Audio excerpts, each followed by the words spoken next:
హృదయానికి ఆనందాన్ని ఇవ్వడమే కాదు, జీవన గమనంలో కరదీపికగా నిలిచి మార్గదర్శనం చేస్తోంది.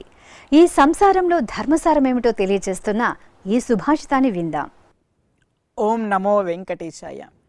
విద్యాలయం నుంచి విశ్వవిద్యాలయం వరకు, ప్రాథమిక పాఠశాల నుంచి విశ్వవిద్యాలయం వరకు వివిధ అధ్యయన అంశాలను చదువుతున్న అందరికీ కూడాను విలువలు అనేటువంటివి చాలా అవసరం. వలువల కోసం ఇస్తున్నటువంటి ప్రాధాన్యం మనిషి ఇవాళ విలువల కోసం ఇవ్వడం లేదు. వలువలు అంటే వస్త్రాలు. వస్త్రాలకు విలువనివ్వటంతో పాటుగా విలువలకి ఇంకా ఇంకా విలువనివ్వాలి. ఆ విలువలతో కూడినటువంటి సమాజం ప్రపంచంలో అభ్యున్నతమైనటువంటి మార్గంలో ప్రయాణం చేస్తుంది. సమాజంలో ఎవరైనా తప్పు చేసే సందర్భంలో నేను ఇప్పటివరకు తప్పు చేయలేదు, ఇదే మొట్టమొదటి తప్పు, కాబట్టి నా తప్పుని మీరేమీ పరిగణించాల్సిన పని లేదు, దీనివల్ల పెద్ద నష్టం ఏమీ లేదు అంటూ ఉంటారు. మరి ఒక్కసారి తప్పు చేస్తే దాన్ని మనం ఒప్పుకోవచ్చా? ఆ ఒక్కసారి తప్పు మరి దేనికైనా దారి తీస్తుందా అనేటువంటి సందేహం మనకి వస్తూ ఉంటుంది. ఆ సందేహాన్ని దూరం చేయటం కోసం చక్కగా ఉపకరించేటువంటి శ్లోకం పంచతంత్రంలో ఉందండి. ఆ శ్లోకం ఏంటో చూద్దామా? యథాహి మలినైః వస్త్రైః యత్ర తత్రోపవిశ్యతే ఏవం చలిత వృత్తస్తు వృత్తశేషం నరక్షతి. పంచతంత్రం అద్భుతమైనటువంటి కథాకావ్యం. ఆధునిక కాలంలో ఇవాళ 21వ శతాబ్దంలో మనం యానిమేషన్ అనేటువంటి విషయాన్ని బాగా చూస్తూ ఉన్నాం. పశుపక్ష్యాదుల చేత మాట్లాడించేటువంటి కథలు చూస్తూ ఉన్నాం.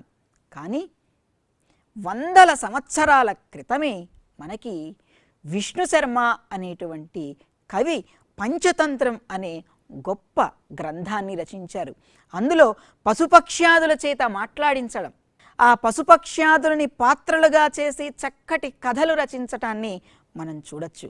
అసలు ఈ పంచతంత్రం ఎందుకు వచ్చిందండి అంటే, అమరశక్తి అనేటువంటి రాజున్నాడు. ఆయనకి 3 కుమారులు, ఉగ్రశక్తి, బహుశక్తి, అనంతశక్తి అని. వాళ్ళు బుద్ధిహీనులు. ఈ బుద్ధిహీనులైనటువంటి వారి కోసం విద్య చెప్పించాలి అంటే మామూలు వాళ్ళు చెప్పలేరు. పద్ధతి కూడాను వీళ్ళకి విశేషమైన పద్ధతి కావాలి. ఎందుకంటే వారి యొక్క మది గదిలో తిష్ట వేయాలి కదా. కాబట్టి చక్కటి పద్ధతి కూడా అవసరం. ఎవరైనా నా కుమారుల్ని చక్కగా విద్యావంతుల్ని చేయగలిగే వాళ్ళు ఉన్నారా అని ఆయన అన్వేషిస్తున్న సందర్భంలో విష్ణు శర్మ అనే ఓ మహాపండితుడు వచ్చాడు. వీరికి కథామాధ్యమంగా విద్యను చెప్పినట్లయితే చక్కగా అర్థం చేసుకుంటారు అని ఆయన భావించి వారిని ఉద్దేశించి రచించినప్పటికీ కూడా విశ్వజనీనమైన, అంటే విశ్వంలో ప్రపంచంలో ఉన్నటువంటి జనులందరూ కూడాను ఆచరించదగినటువంటి విలువలని నిక్షిప్తం చేశాడు. అక్కడ ప్రాథమిక ప్రయోజనం అమరశక్తి కుమారులైన ఇవాళ విశేష ప్రయోజనం ప్రపంచంలో ఉన్నటువంటి అందరూ కూడాను అన్వయించుకోవచ్చు. యథాహి మలినైః వస్త్రైః, మలినములైన వస్త్రాలు, మాసిపోయినటువంటి బట్టలండి.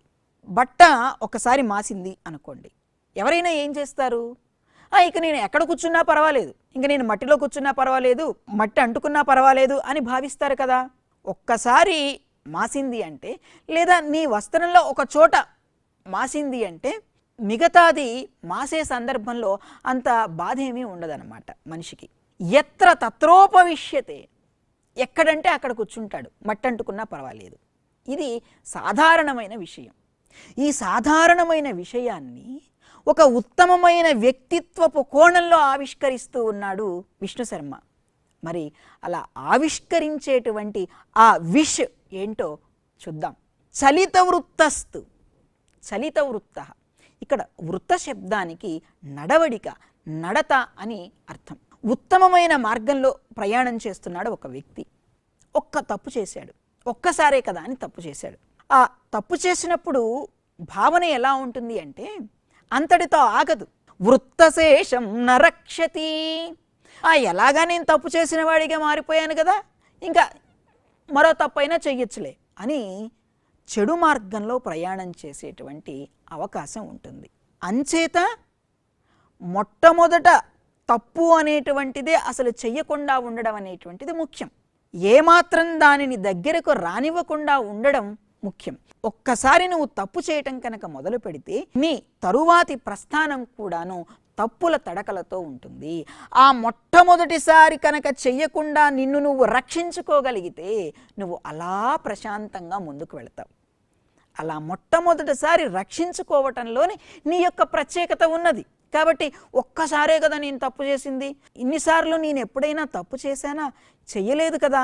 ఒక్కసారికి మీరు ఎందుకండి ఇంత కోపం, ఇంత దండన విధిస్తారు అంటే, నాన్న, ఈ ఒక్కసారి తప్పు చేయటం అనేటువంటిది నువ్వు చెడు నడవడికని అలవర్చుకోవడానికి, నువ్వు చెడు మార్గంలో ప్రయాణం చేయటానికి ఇదే మూలం అవుతుంది అని మనకి ఇక్కడ చెప్తూ ఉన్నారు.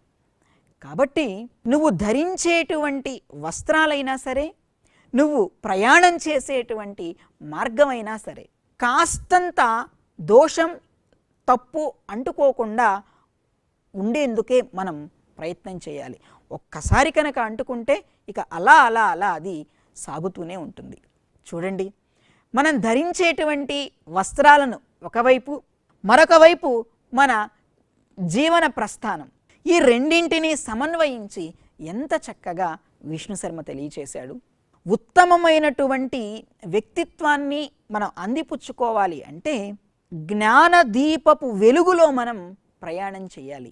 నైతిక జ్ఞాన జ్యోతులు వెలిగించినప్పుడు ఆ వెలిగించిన జ్యోతుల యొక్క విజ్ఞానమయ ప్రకాశంలో మనం ప్రయాణం చేయాలి. అంధకారం నుంచి మనల్ని వెలుగుకు వైపు ప్రయాణం చేయిస్తుంది ఉత్తమమైనటువంటి సాహిత్యం. అజ్ఞానం అనేటువంటి అంధకారం నుంచి జ్ఞానం అనేటువంటి ప్రకాశం వైపుకి మనల్ని పయనింపచేస్తుంది సంస్కృత సాహిత్యం.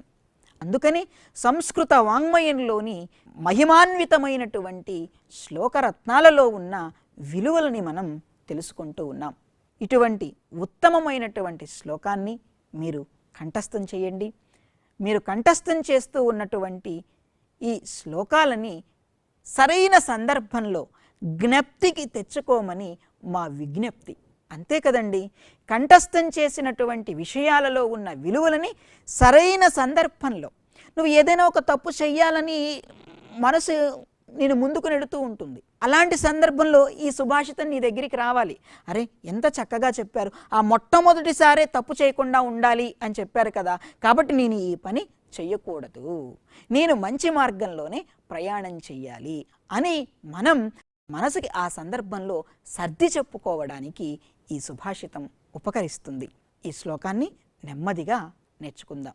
యథాహి మలినైః వస్త్రైః యత్ర తత్రోపవిశ్యతే ఏవం చలిత వృత్తస్తు వృత్తశేషం న రక్షతి. చూశారుగా, రమణీయమైన సంస్కృత సుభాషితాల్లో కమనీయమైన భావాలు ఉన్నాయి. ఉత్తమ వ్యక్తిత్వాన్ని అందించే ఆణిముత్యాల్లాంటి సుభాషితాన్ని గురించి తెలుసుకున్నాం కదా. ఆ సన్మార్గంలో మనము ప్రయాణించాలని కోరుకుంటూ ఓం నమో వెంకటేశాయ.